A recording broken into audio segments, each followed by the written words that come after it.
तीन चीजें प्रत्येक शिव भक्त को धारण करना चाहिए। पहला, गले में रुद्राक्ष।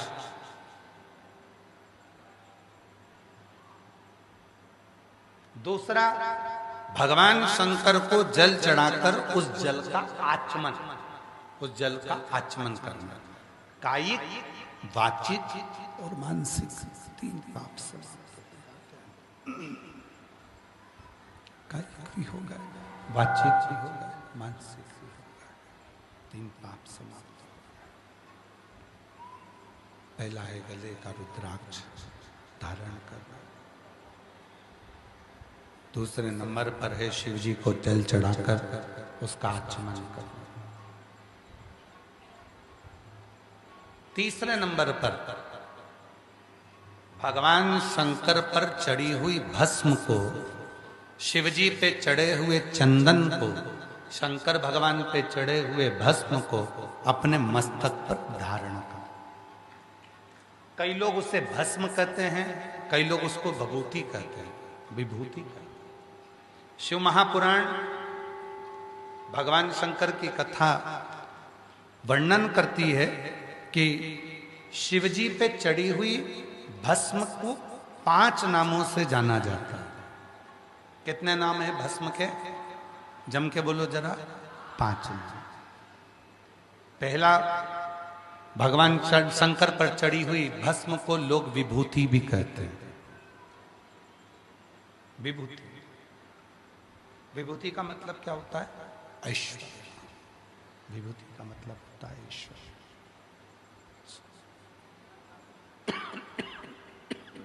शिव जी पे चढ़ी हुई भस्म को लोग विभूति कहते हैं, ऐश्वर्य उसको कहा जाता है, उसको लोग ऐश्वर्य कहते हैं।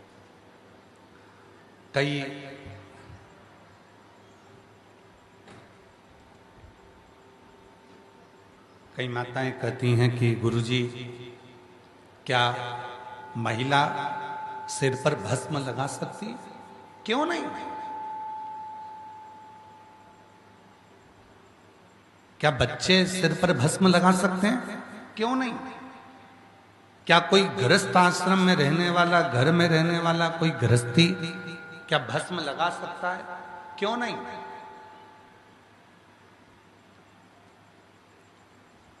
भस्म को विभूति भी कहते हैं। विभूति का मतलब होता है ऐश्वर्य।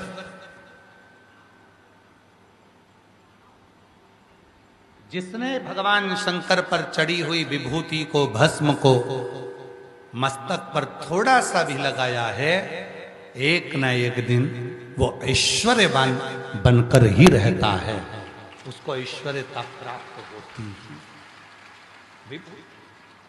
विभूति का मतलब है ऐश्वर्यता, विभूति का मतलब है ऐश्वर्य।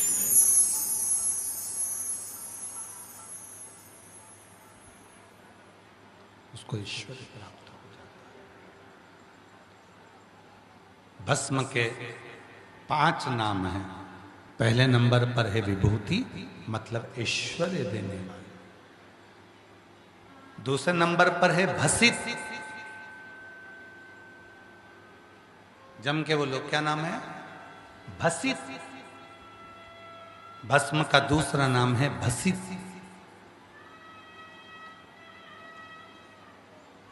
भसित का मतलब है जो केवल शिव को मानता है, और जो शिव को मानता है, शिव उसकी मानता है।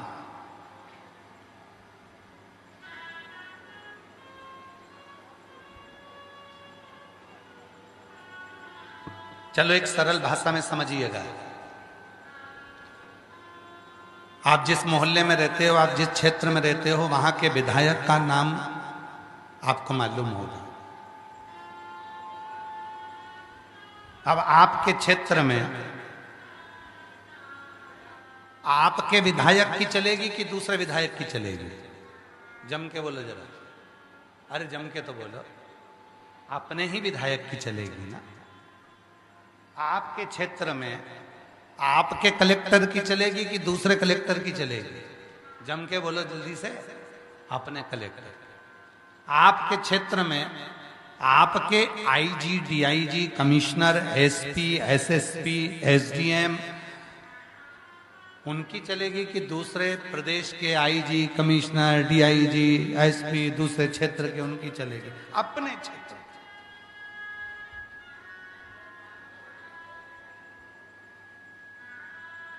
इसलिए भस्म का एक नाम है भसित। भसित का मतलब है कि जिसने मस्तक पर थोड़ी सी भी भस्म लगा ली है, भस्म का एक नाम है भसित, मतलब जिसने थोड़ी सी भी भस्म को धारण कर लिया है, अब उसके ऊपर किसी की नहीं चलेगी, चलेगी तो केवल देवाधिदेव महादेव की चलेगी। भसित किसी दूसरे की नहीं चलती, किसी दूसरे की नहीं चलती, चलेगी तो केवल शिव की चलेगी।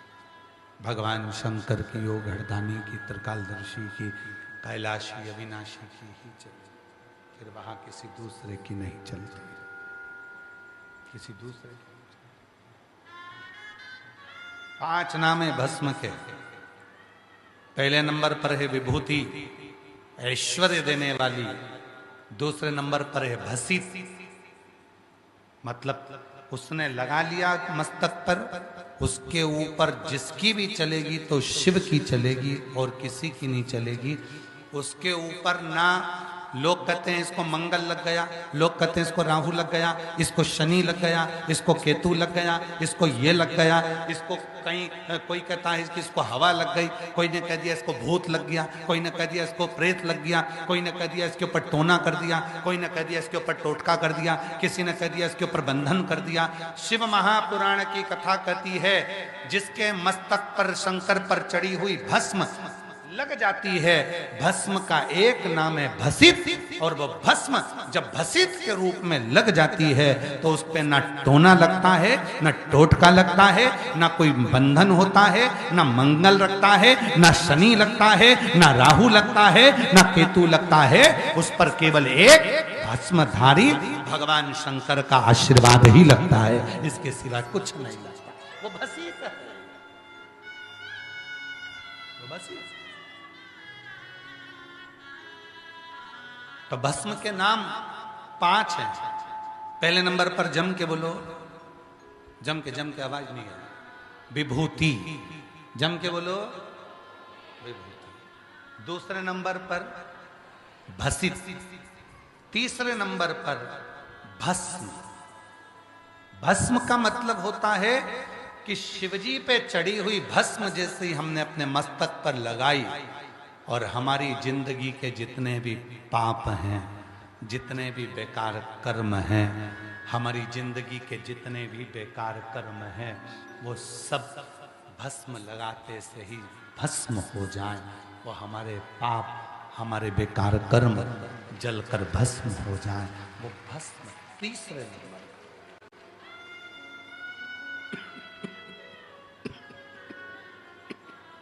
वो तीसरे नंबर भस्म। और भस्म का चौथा नाम है छार।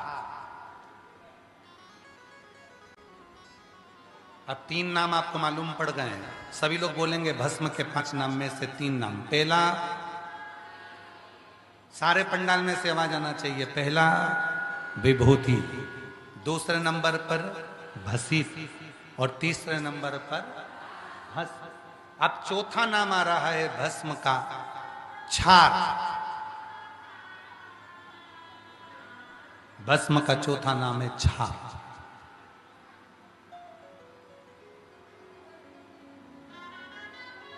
जो विपदा आती है, आपदा आती है, जितनी विपदा, जितनी आपदा हमारे ऊपर आती है, अगर हमने भस्म छार मस्तक पर धारण कर कर रखी है तो हमारी आपदा, हमारी विपदा छार छार हो जाती है, समाप्त हो जाती है। उस भस्म का चौथा नाम छार। भस्म का चौथा नाम छार। आपदा को, विपदा को छार छार कर देना, आपदा को, विपदा को छारित कर देना। छार छार कर।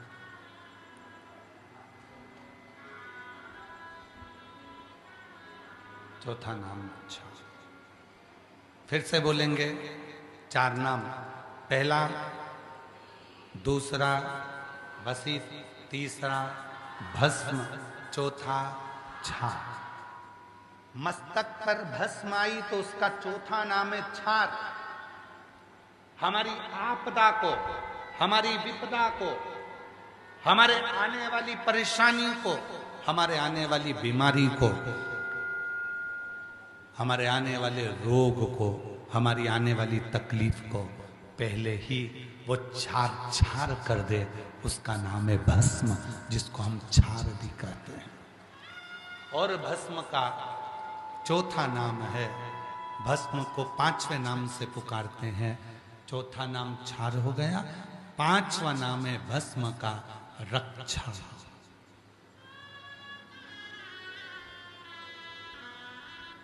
भस्म का 5वां नाम है रक्षा।